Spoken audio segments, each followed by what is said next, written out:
Shalom saudara-saudara yang terkasih di dalam nama Tuhan Yesus Kristus. Kita bersyukur karena Tuhan baik dan masih memelihara kita hingga pada saat ini. Berkat Tuhan yang selalu nyata dan sungguh luar biasa di dalam kehidupan kita dari waktu ke waktu, dan itu masih kita rasakan hingga pada saat ini. Sebelum kita mendengarkan sebagian dari firman Tuhan, mari kita tundukkan kepala kita dan kita bersatu di dalam doa. Tuhan Yesus yang baik, terima kasih Tuhan atas berkat dan karunia-Mu sehingga kami masih bisa bernapas pada saat ini Tuhan. Tuhan, sebentar kami juga akan mendengarkan firman-Mu. Kiranya Tuhan memberkati hati dan pikiran kami supaya mengerti akan firman-Mu Tuhan. Berkati juga hamba-Mu yang akan menyampaikan firman-Mu.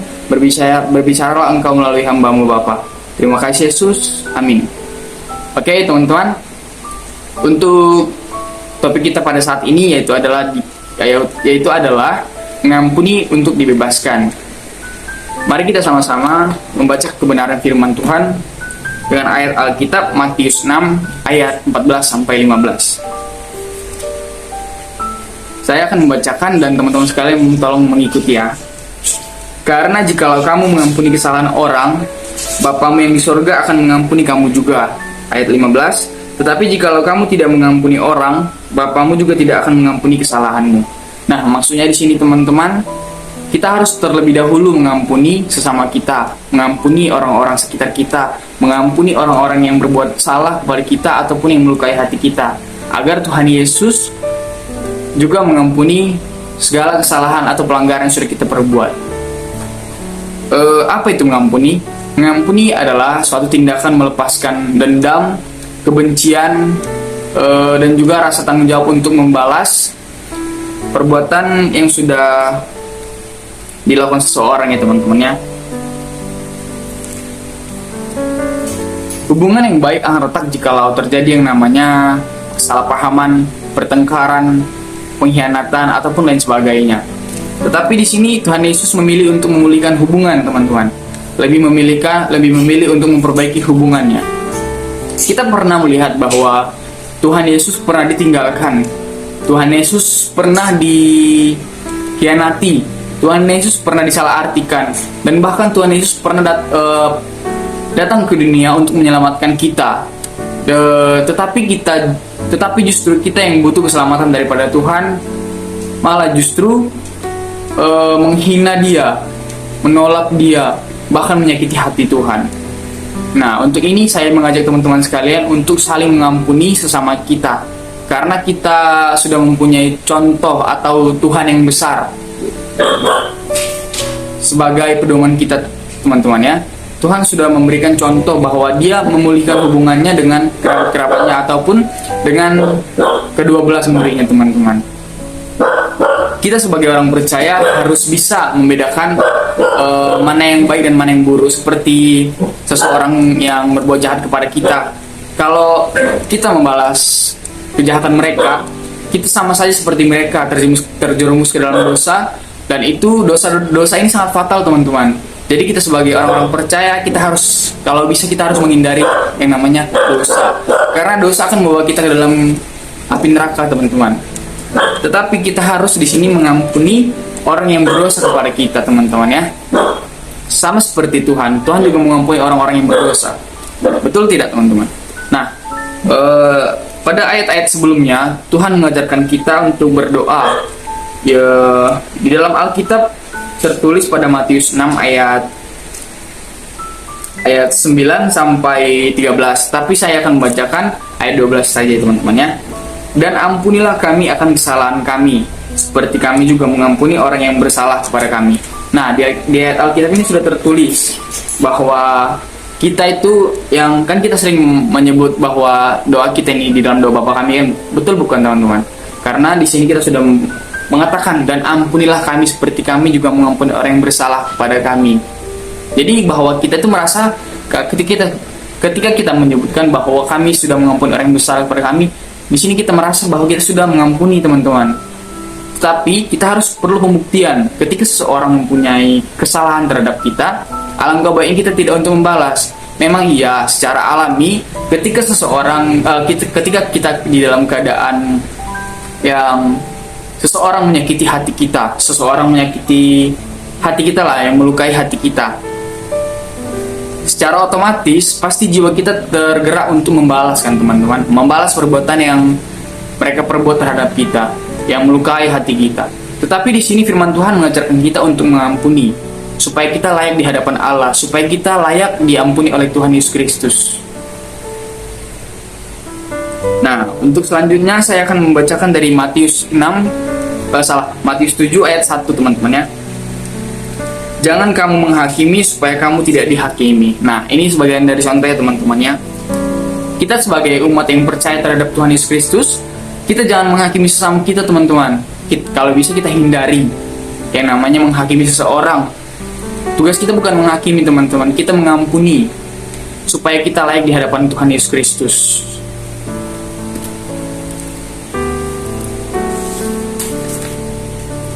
Saya mau bercerita sedikit, teman-teman ya. Ada seseorang yang begitu pendendam, teman-teman. Ketika seseorang melukai hati dia akan selalu mengingat-ingat itu. Ketika mereka bertemu juga, dia selalu akan mengingat kesalahan seseorang tadi yang sudah menyakiti hati dia. Bahkan dia tidak akan lupa, susah dia melupakan itu, teman-teman. Atau dia punya penyakit yang menyimpan rasa dendam terlalu lama, teman-teman. Inilah orang yang jauh dari kata bahagia.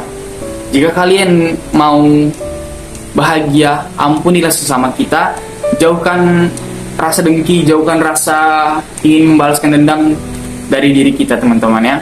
Tetapi saya mau minta kepada teman-teman semua untuk mengampuni diri kita terlebih dahulu. Sebelum kita mengampuni sesama kita, sebelum kita mengampuni orang-orang di sekitar kita, sebelum kita mengampuni teman-teman kita ataupun lain sebagainya, kita harus terlebih dahulu mengampuni diri kita sendiri. Ataupun maksudnya di sini, atau menerima hati kita, menerima pribadi kita.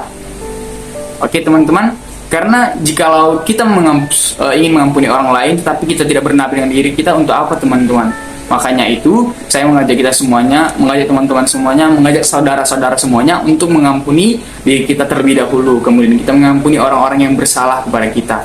Firman Tuhan mengajarkan kita untuk mengampuni, teman-teman, seperti nats ayat Alkitab pada Matius 6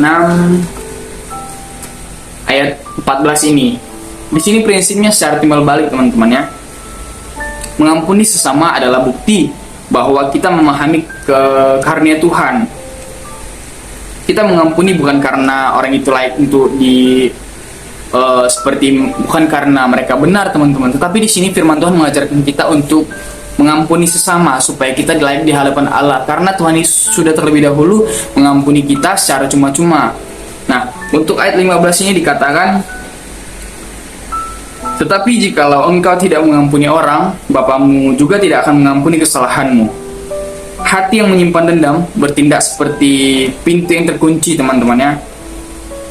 Jika kita menutup bagi sesama, secara otomatis kita juga akan menutup hati untuk menerima berkat sukacita, berkat karunia daripada Tuhan. Banyak orang yang rajin berdoa setiap harinya, setiap hari Minggu gereja, sering memberitakan firman Tuhan, sering menyampaikan firman Tuhan, dan setiap harinya dia selalu berdoa. Tetapi hidup mereka dipenuhi oleh kepahitan, teman-teman. Karena apa? Karena di dalam hidup mereka masih ada dosa. Dosa apa, teman-teman? Karena itu adalah dosa yang masih belum bisa mengampuni seseorang. Jika kita ingin menerima berkat daripada Tuhan, kita harus terlebih dahulu membuka hati kita, menjauhkan hati kita dari rasa dengki, menjauhkan hati kita dari rasa dendam. Ketika seseorang berbuat salah kepada kita, langsung diabaikan saja. Kita bawa ke dalam doa. Ketika kita malamnya, kita berdoa di hadapan Tuhan Yesus Kristus. Kita mendoakan mereka. Karena kalau kita mendoakan orang-orang yang bersalah kepada kita, maka hati kita bersih, teman-teman. Hati kita bersih dan jauh akan dendam. Kita tidak bisa langsung dendam gitu, teman-teman. Karena kita kalau sudah berdoa, kita bawakan mereka di dalam nama Tuhan Yesus Kristus, kita berdoa kepada hadapan Tuhan Yesus Kristus. Oleh karena itu saya mengajak teman-teman untuk saling mengasihi teman-teman sesama, setiap manusia, kepada setiap orang sekitar teman-teman lah pokoknya.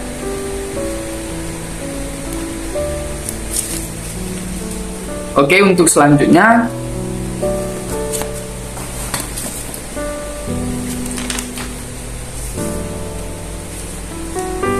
Hubungan mengampuni dengan Matius 6 ayat 14 sampai 15 ini yaitu adalah yang pertama syarat penerimaan, teman-teman.